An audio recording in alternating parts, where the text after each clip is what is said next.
অষ্টাদশ পশ্চিমবঙ্গ বিধানসভার তৃণমূল কংগ্রেসের যে পরিষদীয় দল, সেই পরিষদীয় দলে কোনো নেতা নেই। পরিষদীয় দল একটা টিম। কারণ আমরা এই মনোভাবের বিরুদ্ধেই লড়াই করেছি সবাই মিলে, যে কেউ নেতা কেউ ভৃত্য, এটা নয়। এটা গোটাটা একটা টিম। ঘটনাচক্রে তার একটা জব ডিস্ট্রিবিউশন হতে পারে। কারুর নাম বিরোধী দলনেতা, কেউ মুখ্য সচেতক, কেউ উপদলনেতা, কিন্তু এটা গোটাটা একটা 58 জনের টিম আপাতত।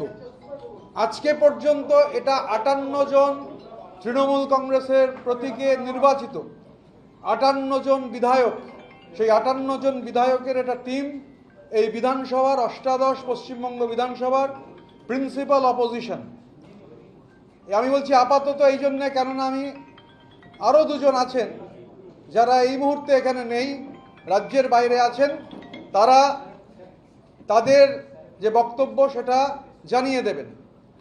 তো 60 হবে, সেই দুজনের সম্মতি যেহেতু আছে তাই আমি 60 বললাম। তবে সেটাও আপাতত।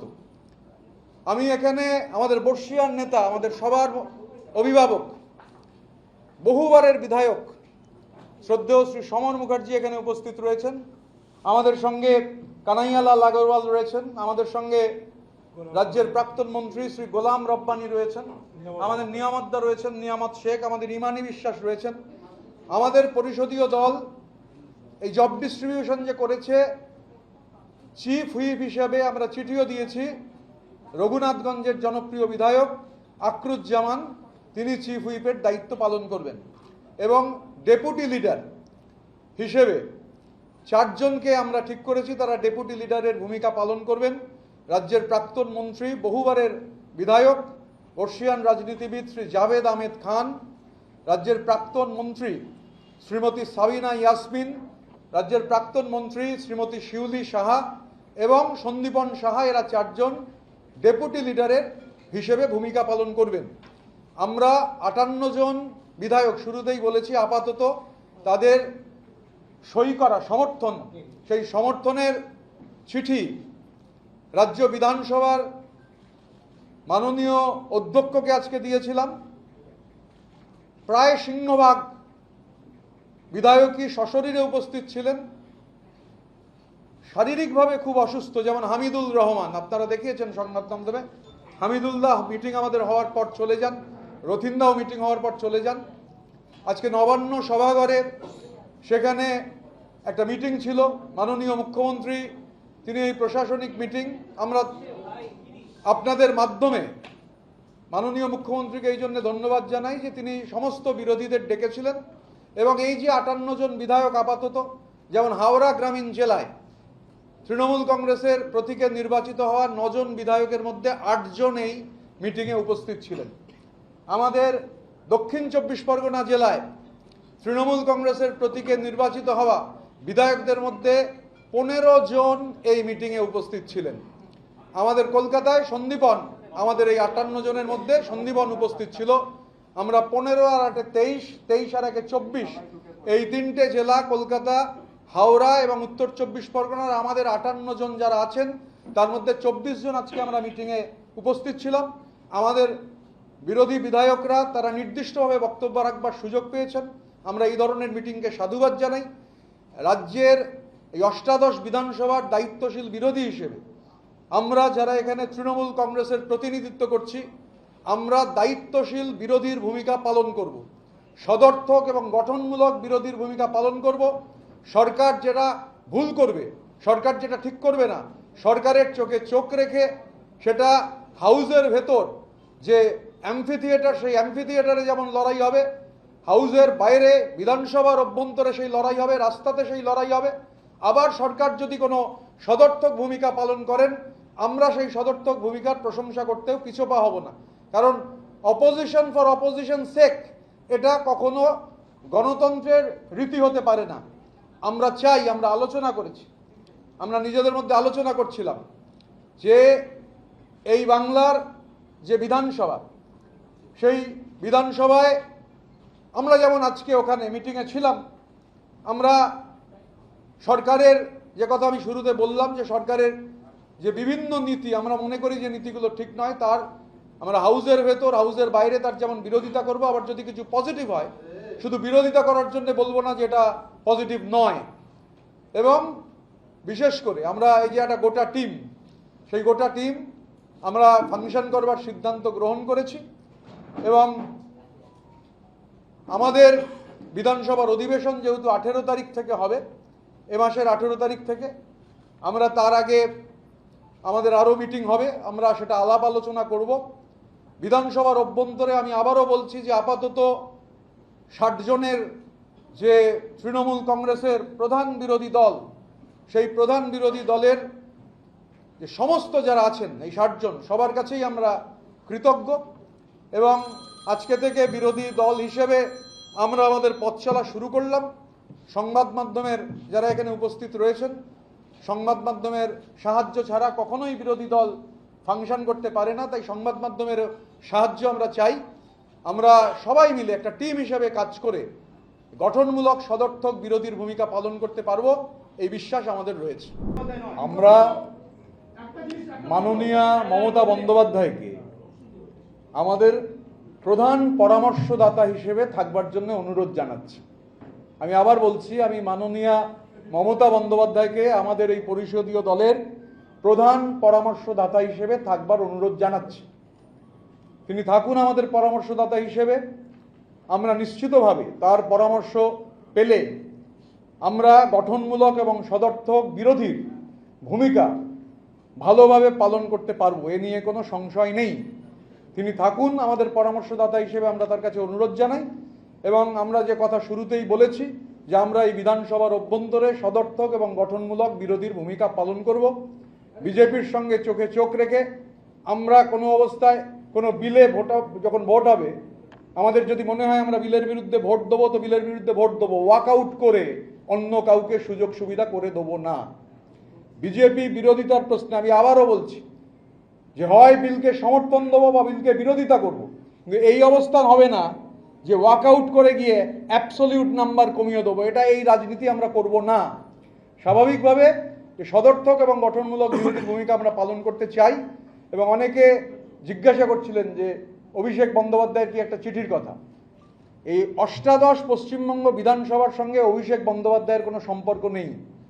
অভিষেক বন্দ্যোপাধ্যায়ের সঙ্গে অষ্টাদশ পশ্চিমবঙ্গ বিধানসভার দূর দূরান্তের কোনো সম্পর্ক নেই। আমরা তৃণমূল কংগ্রেসের প্রতীকে 80 জন বিধায়ক তারা নির্বাচিত হয়েছেন, তার মধ্যে 60 জন বিধায়ক আপাতত মনে করেছেন রীতিনীতি মেনে যে এটাই হচ্ছে এই অষ্টাদশ বিধানসভার ভেতরে প্রিন্সিপাল অপোজিশন। এবং আমরা তৃণমূল কংগ্রেসকে রিপ্রেজেন্ট করছি, আমরা তৃণমূল কংগ্রেসের প্রতিনিধি হিসেবে এখানে রয়েছি।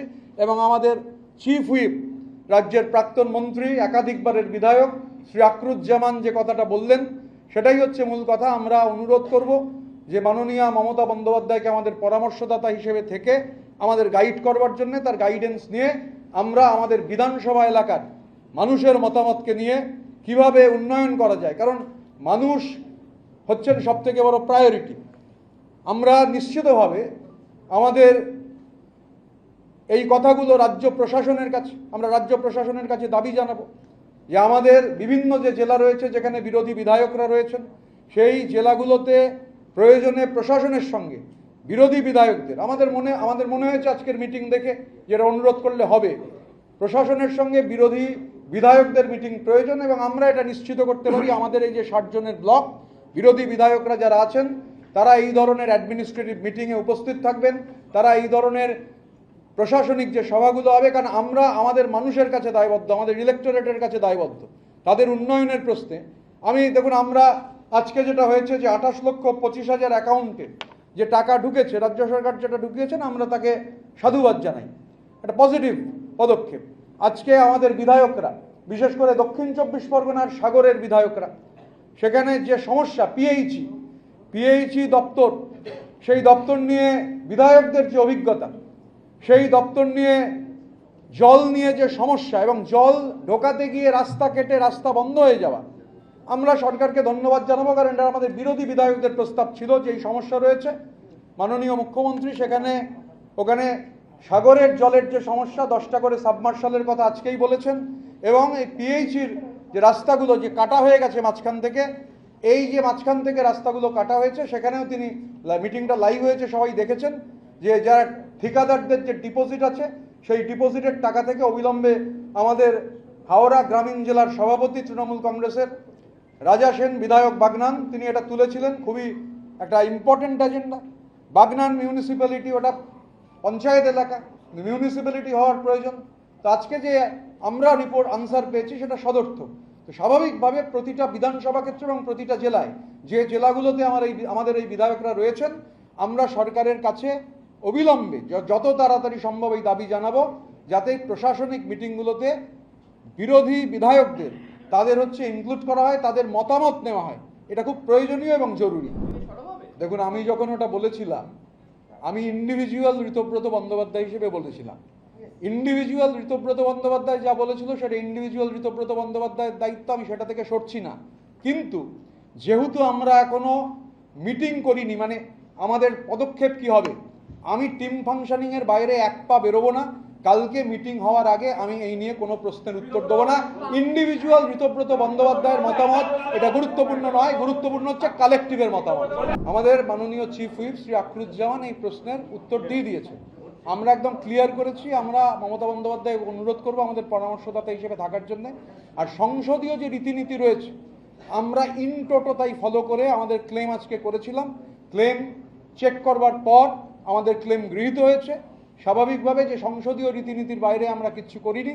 এবং আবার যেটা বলছি যে দেখুন, বাংলার মাটিতে মানুষ একটা রায় দিয়েছেন, ম্যান্ডেট দিয়েছেন। এবার সেই ম্যান্ডেট হচ্ছে আমাদের বিরোধী আসনে বসার ম্যান্ডেট। তো আমরা যারা এখানে জিতে এসেছি সবাই তো লড়াই করে ভোটে জিতে এসেছি, কঠিন লড়াই হয়েছে।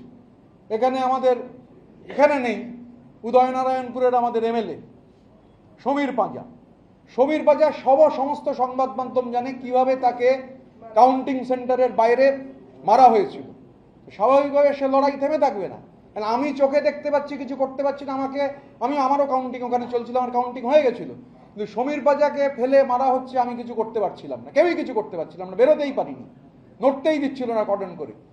স্বাভাবিকভাবে প্রতিটা জায়গার আলাদা আলাদা বৈশিষ্ট্য রয়েছে। আমাদের এই যে 60টা বিধানসভা কনস্টিটিউয়েন্সি, এই বিধানসভা কনস্টিটিউয়েন্সিগুলো আলাদা আলাদা বৈশিষ্ট্য রয়েছে, যার ফলে আমরা আলাপ আলোচনা করবো এবং আলাপ আলোচনা করে সিদ্ধান্ত গ্রহণ করবো। যে বললাম যে আমি যেহেতু বস নই, আমি বসিংয়ে বিশ্বাস করি না, বসিংয়ের বিরুদ্ধে আমার তীব্র আপত্তি রয়েছে।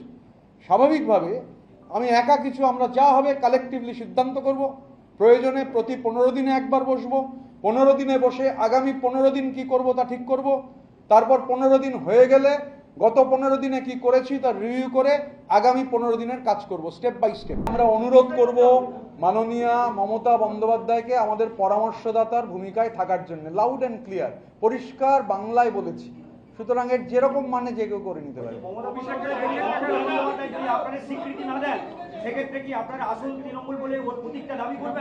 আমরা এখানে এই পশ্চিমবঙ্গ অষ্টাদশ বিধানসভার ভেতরে ঘাসফুলের প্রতীকে যারা জিতেছেন তার মধ্যে 2/3 বেশি বিধায়ক হচ্ছে আমরা।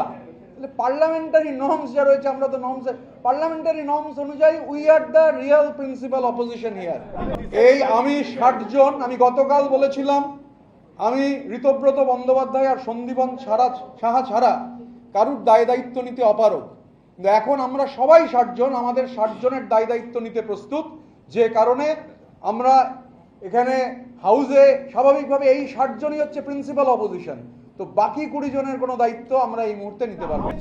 অবশ্যই চিঠি লিখে জানাবো। এই তো সিদ্ধান্ত গ্রহণ করলাম, সিদ্ধান্ত গ্রহণ করেছি একত্রিতভাবে, কালেকটিভলি। এই সিদ্ধান্ত কোনো কর্পোরেট অফিসে হয়নি, এই সিদ্ধান্ত কোনো পরামর্শদাতা সংস্থা দেয়নি, এই সিদ্ধান্ত এরকম নয়, আমি নাম করব না এখানে। আমাদের এই সিদ্ধান্ত কোনো চাপিয়ে দেওয়া সিদ্ধান্ত না, এটা কালেকটিভ। আমরা কালেকটিভ হিসাবেই ফাংশন করব। অটোমেটিক্যালি এটা কালেকটিভের সিদ্ধান্ত। যে কারণে একটা প্রশ্ন উঠেছিল, প্রশ্নটা আমার কাছে খুবই চমৎকার প্রশ্ন ছিল, আমি উত্তর দিলাম না। আমি বাইরে বেরিয়ে ইন্ডিভিজুয়াল উত্তর দিতে পারি, আমি এখানে কালেকটিভে বসে আলোচনা ছাড়া তার উত্তর দেবো না। আমাদের গোটা লড়াইটাই কালেকটিভের লড়াই, ইন্ডিভিজুয়ালিজমের বিরুদ্ধে কালেকটিভের লড়াই। Subscribe to One India and never miss an update. Download the One India app now.